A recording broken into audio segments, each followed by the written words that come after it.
go over that when we do that segment. And then there's a pocket in the back. I made a little window here with some vellum, and I stamped on it. And then again, I have a journaling card out of coffee dyed paper. Coffee dyed paper. There's colored paper. We do a lot of that as well. I'll have another segment on that. Just adds that vintage look as well. So this book is kind of modern, but you can see where I have some vintage styled theme going through it as well. This paper here, it was beautiful. This black, you can't tell, but it's almost like a not like felt or not suede, but it's raised and it's got that fuzzy feeling to it. So very thick paper. And this is not the original back on that. So again, you can leave the back of one single-sided pattern paper plain to journal on, or like here, I glued it together, or you can just glue the sides and then you have a nice pocket. An example of that is in this other signature from a smaller book. That again, I had to take it out because it, even at this, made it too thick and was getting gator mouth. So I have tabs here for pulling on the cards. But again, see these 2 pages here? I made pockets. Well, this one's a double pocket. I don't know if I have any that are a single pocket in this particular signature. No, I don't. But here's like where I'm saying use the coffee dyed paper or like the plain white paper, just copy paper. There's all kinds of ways, and then ways to decorate that too. Okay, here's a glassine bag that I stamped on. And then here's a really big journaling card to write on. So there's all kinds of things. These are considered pages too. So again, when we talk about, this is a flip out that has 2 pockets on it. And this is kind of like a hidden journaling spot, right? You wouldn't know that there's a place back there if you didn't know. These are called clusters that we use to decorate pockets. But again, the more decorating that you do and add all these different beautiful elements to it, the thicker your signature is going to be. So I found it very difficult when they were telling me, oh, for my signatures, I use 12 pages. And then they would put their 12 pages together and then put their signatures in their journal, bind them into the journal cover. There's nothing wrong with doing that. Sorry, just want to check my time. Okay. There's nothing wrong with doing that. But then I was getting into, oh, I want to add this. Oh, I saw how to make this, or I want a pocket there. And before I knew it, I was ending up with these gator mouth journals. So what I found that works easier for me is if I don't sew them in yet, and I work, once they're sewn in, then you kind of have to limit yourself and decide, okay, I'm only going to have 3 or 4 places, depending on the ephemera that you make too, right, how thick it is. And once you kind of get to where your book's full, it's full, and that's as far as you can go with that. And that's okay. There's nothing wrong with that.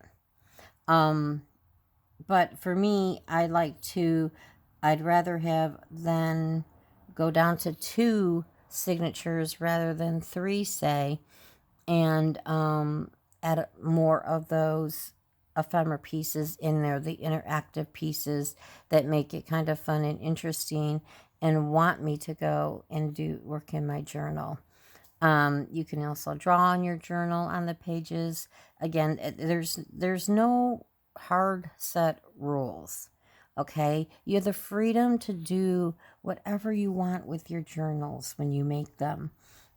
So again, it's just knowing the terminology, and the only time there would be rules is if in some groups they do journal swaps, and it has the size of the journal, the number of signatures, and the number of pages that go in those signatures, as well as how many pockets, how many journaling cards, how many tags, etc. have to be in that journal. Okay? So if you're doing that, then there's some rules there that you have to follow. But again, for me, I find it works a lot better if I kind of like, say, this one that either one of these I just showed you, if I had pre-done this before, I won't say bulked it up so much. I wouldn't have, or I would have split this out, like here in the middle. You know, my middle is always my favorite part because that's where you sew your signature in. And especially if the other thing too, when I do mine, I try to plan so that the 2 pages that will be back to back are somewhat coordinating. You're not going to have the other side of this paper right next to it, right? It's going to be over here. So I try to, when I plan my journals, and some people aren't that particular about it, but I try to have it, coordinate with the pages that are next to it, okay?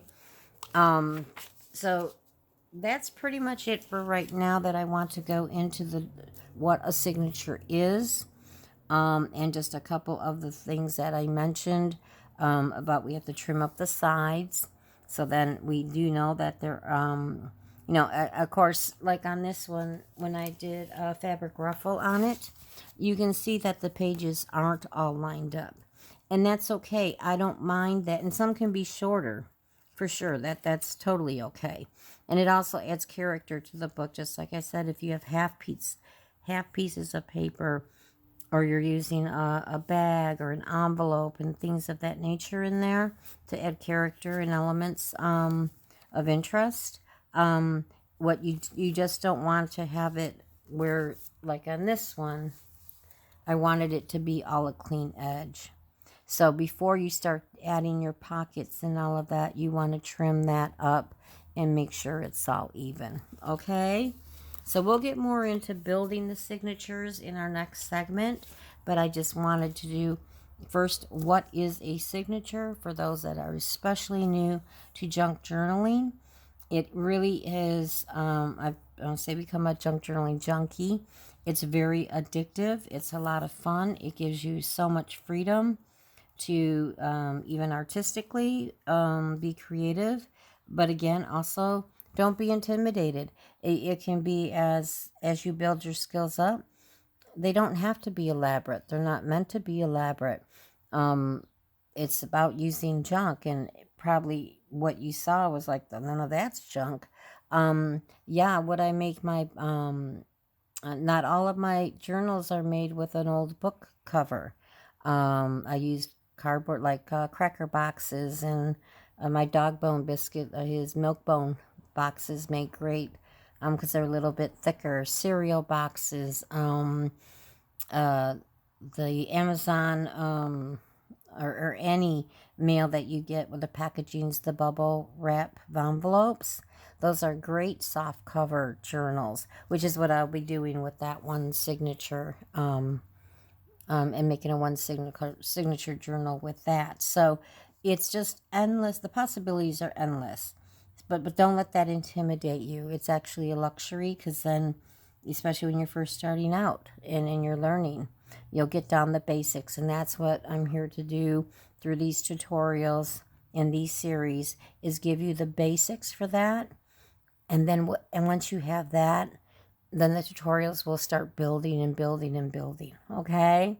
So again, my main tip out of all of this is, I would not sew your signatures in till you have a kind of an idea of what kind of elements you want to add in there, ephemera-wise, pocket-wise, all of that. And then see how thick your signatures are and how neatly they'll fit into your cover. Okay? So that's my main takeaway for today, and we'll see you next week. Thanks for joining. Bye-bye.